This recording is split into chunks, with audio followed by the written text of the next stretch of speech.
Joining me now is Jill Wine-Banks, MSNBC legal analyst, former Watergate prosecutor, and co-host of the Sisters-in-Law podcast, which is now 1 year old. Happy anniversary. And Michael Steele, MSNBC political analyst and former chair of the RNC. And Jill, I want to start with you. You know, reading through this Time story, one of the things that stood out to me was that the plan to get the military to seize voting machines was even too bananas for Rudy Giuliani. Even he said, no, you can't use the military that way. So if it was too much for Rudy Giuliani, it was clearly too much. As somebody who was involved in the investigation of Richard Nixon, give me your perspective on this alleged plan to try to seize American voting machines. To me, and also remember, I worked in the Pentagon, so I'm familiar with the limitations on using the military for any civilian purposes. This was really wrong. It was wrong on every level, and it's all part of what I would call an overarching conspiracy. This is a plot to interfere with Congress doing the electoral vote confirmation, but it's a widespread conspiracy to overturn the election and to overturn the votes of millions of voters. That's what's so terrible about this. And it goes to not just the Pentagon. He tried to get the Department of Justice. He tried to get Department of Homeland Security. He tried to get states. He made phone calls to Georgia. He had other people calling and visiting Georgia. He had fake electoral slates of electors. That is outrageous. And all of that put together shows the intent of the, I hope you can't hear my background noise. It's my doorbell. We love dogs on the show, so they're always welcome to be on as well. Anyway, it is a very big conspiracy. And all this complaint about, is there proof of President Trump's intent? Yeah. Put all this together, and I'm sorry, but there is more than enough circumstantial evidence of his intent. We Indeed. don't need him anymore. It is his intent to commit a crime. You know, and you know, it is sort of stunning, even though I'm not surprised anymore, Michael Steele, that the Republican Party writ large has been quite quiet, very silent.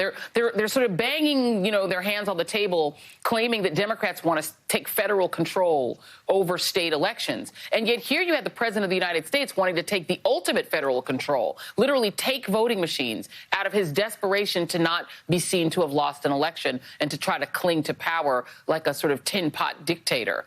What do you think it would take to get every Republican other than Liz Cheney and Kinzinger to actually have some outrage about this? Oh, I think we need to stop wasting time on that front. I really think that, you know, in the media, certainly in the political space, sitting around waiting for the Republican Party to be enlightened and understand exactly what Jill just laid out, from both a political as well as a legal and governmental perspective, it's like waiting for Godot. You're just sitting at the bus stop waiting, and then the bus never shows up, right? So the reality of it is now the question falls back on the American people, falls back on you, me, and others to decide what are we going to do about this, how we're going to hold this former leadership accountable for the actions that that's now being revealed to us, that they engaged in to overthrow our government.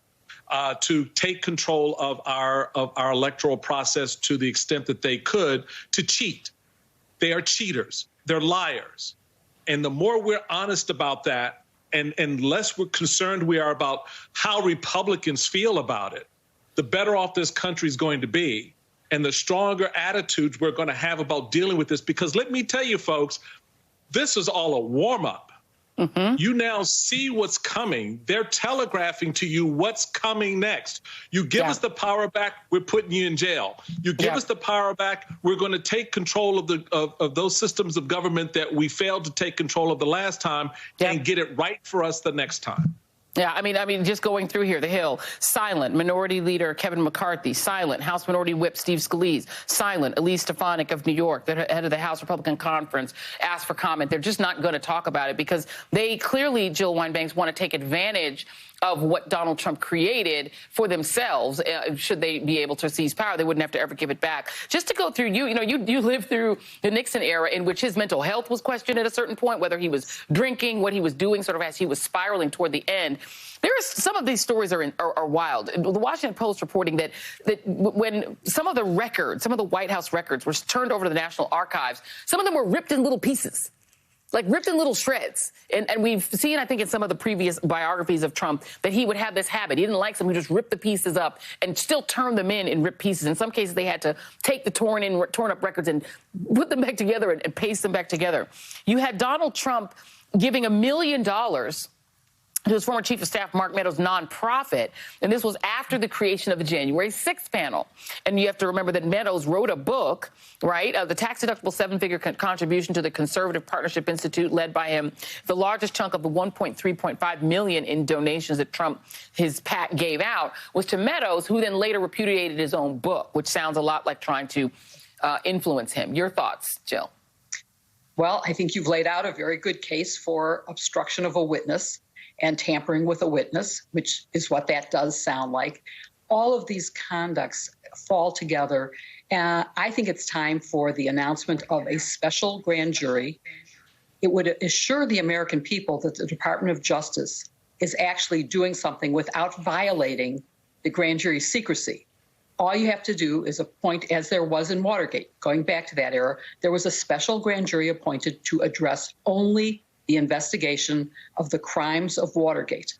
And the fact that that existed assured people that we were taking seriously crimes committed by the, well, at that time, still the sitting president and all of his colleagues. And I think people are really fed up now and getting really worried. The threats that were issued by Donald Trump at his last rally and the promise of pardons is terrifying to me, because what does it matter, even if justice were to go ahead and find crimes and indict people? If Donald Trump wins, he's already said, I'll undo all of that. I will pardon the January 6th violent insurrectionists, and clearly he would issue pardons to anybody else indicted. So we have to make sure that he doesn't get into a position. You said it. This is a forewarning, or maybe it was Michael who said, this is just telling us, if you don't stop us now, we're going to just learn from our past mistakes. Okay, we didn't succeed. And to the extent that any Republicans have had the courage to say anything, they've said, well, it's a good thing that we had people in place who didn't follow his instructions. No, that's not good enough for a democracy. We need to not be able to rely on someone standing up to the president and saying no. That's a good thing. I'm not disputing that, but it's not enough. We need a president who's not going to make those pressure points to make our elections unfair.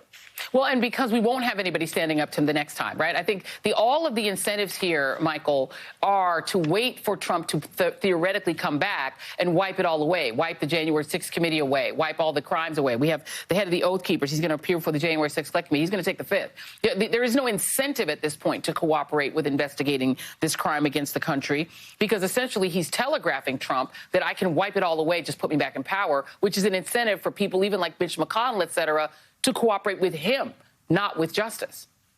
Oh, yeah. This whole process has been about how MAGA world is incentivized to turn out, how they're incentivized to keep their mouths shut, how they're incentivized not to cooperate.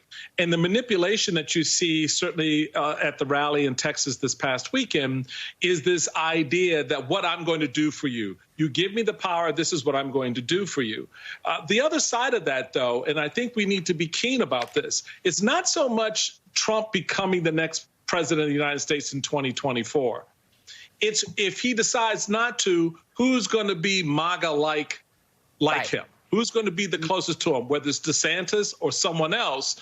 So this is the narrative that you've got to understand, because the pressure now is not coming so much from Trump. It's going to come from that MAGA base that has an expectation of how they will corrupt the system, or how they think they're fixing the system to make it better for themselves and their MAGA world. So I think we need to think broadly about what we see here, as well as specifically with respect to Trump.